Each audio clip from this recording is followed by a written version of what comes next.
Hello. I want to talk about something that I read a couple of days ago and it just struck a chord with me, and I thought this is a story that has to be told over and over again in spite of its tragic content. So this is a first person account of a suicide survivor.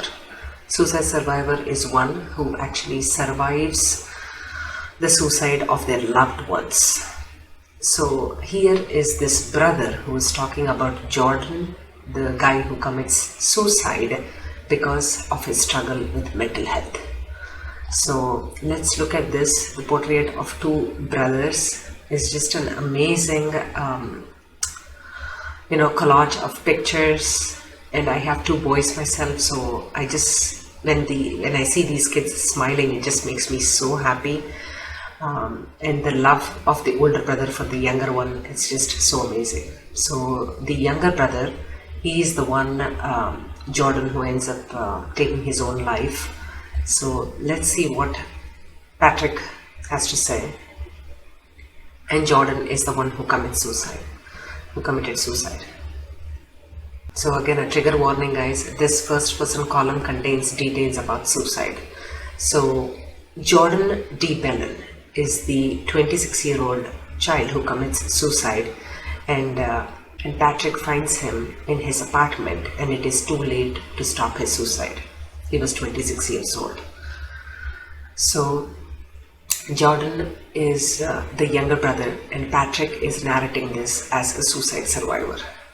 He says it's never enough to counter the perceived shame that comes with my family's loss. What do others who see this kind of a family think? Were you not noticing signs? Couldn't you have done enough? There is a lot of shame associated with loss, and that is what Patrick is going through right now along with his family.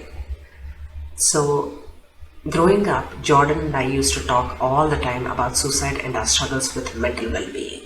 So this has been an open conversation among the boys and in their family, even though they are Filipino and it is a taboo to talk about such topics out in the open. So here it is their childhood picture. So if you look at this, maybe the stigma around the uncomfortable reality of suicide is what makes it hard to speak of Jordan as heroic and inspiring. If you notice what is happening, the dichotomy of suicide is just a cowardly act, or how did your family not notice what was going to come? All these vicious comments, and around that, if you are considering your brother who just killed himself as a hero, the dichotomy of that is what bothers Patrick. But he just wants to be true to himself when he says that he inspired him in a lot of ways, and his memory continues to inspire him in more ways than one. So Patrick de Bellin is poet, and he is a writer, and it's just amazing to see his writings. Every physical connection ends in separation. Living is a testament to all the things temporary. We know all these things. These are the realities of life, and he puts them all together so well. It's just amazing. So as we go through, again, he describes why Jordan was his hero because of how he fought back. Just how did he fight back? Let's see. So Jordan, when he was alive, he confronted his feelings of inadequacy, fear and self-hatred in the most honest way I've ever seen. He would have difficult conversations about feeling vulnerable with our Lola, grandmother, and family members of all ages, which was a challenge because mental health is generally a taboo topic for many Filipinos. So I am Indian, and I know exactly what they are talking about when mental health is considered a taboo topic. And we have to do so much to change that, and I think Patrick here is doing it in his brother's memory. We have to continue talking about how we are feeling because it is very, very important. It affects us in so many ways, not just us, but those around us. And here, this is them. Jordan is the one who is standing up, and Patrick is the guy here who is writing this essay. Okay, so today, as a result of what has happened, I'm seeing family members in both Philippines and Canada dedicate themselves to being present right here, right now, in the moment. They're exploring therapy, using art to heal, and sitting down with their friends to have real conversations. I think this is the biggest win that Patrick can hope coming out of that terrible, terrible loss of missing his brother forever as long as he is alive on this planet. But I think this is a great way of looking at hope and what has come out of this tragedy. So let's look at a poem again. His father, mother, and he actually sit down on the shores of an island and they write letters to him. We wrote letters to you on the island, stuffed it in a bottle with a cigarette, threw it off the coast of a beach in Batangas. I think Dad would agree. It was the best thing we never wanted to write. So here it is. The hope of why he is speaking up is because even if it helps one other person, it will be worth it. It is also a way of keeping his memory alive. For now, his 1-year-old son. So his nephew is the one who is bringing the family together.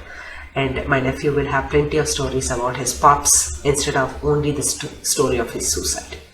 So this reminds me of another great moth story I had heard a few years ago, and I just want to post the link of that. It's just really amazing the kind of bond that brothers share, and if they are able to understand that the other one is feeling a little low, how can they cheer them up? So here Mr. Om Chowdhury is actually talking about love of a little brother, and he says that when his whole world comes crashing down, this is what happens when he gets a call saying that the brother is in freezing Pittsburgh. He's in the freezing airport at Pittsburgh and waiting for him to pick him up.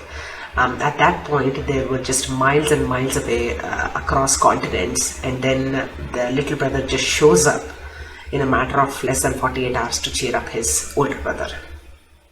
I rush across all the traffic. I go to the airport and I see this guy who's clad in jeans, a blue jeans, a shirt that says "World's Clowniest Brother Ever," which he himself made it up. And the only thing he brought with him that day, halfway across the globe, was his visa, his passport, and 2 hats, 2 clown hats. And he tells me, "I know it's really snowy out there, but how about we go and us 2 clowns have that piece of ice cream that we always wanted." So I highly recommend you guys to watch this, and I also want to post a mental health resources link here. Please, we are all precious. We need to start talking. We need to talk, and our loved ones deserve to know how we feel. Thank you.